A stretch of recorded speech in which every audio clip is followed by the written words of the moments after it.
Welcome to the SlimCD payment tutorial. In this video, we'll walk you through how to register and pay an invoice using the SlimCD payment method. Let's get started. First, log into your Bicom Systems account portal.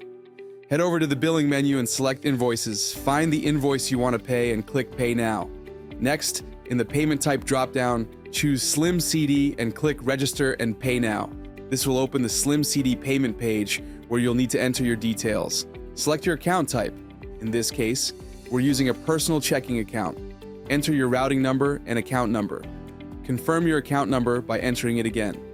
Read the authorization agreement, sign it, and when you're ready, click Process Payment to complete the setup and pay your invoice.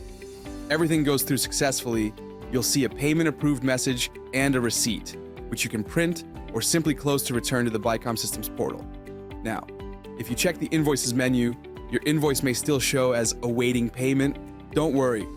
Once the payment is verified, the status will update to completed, and SlimCD will be saved as your payment method. Moving forward, when you choose SlimCD to pay an invoice, the button will now say Confirm Payment, making future payments quick and seamless. If you ever need to deactivate SlimCD as a payment method, go to Billing Payment Methods. Click Deactivate SlimCD and confirm your choice. That's it. Thanks for watching. If you need more help, check out the Bicom Systems Wikimedia page.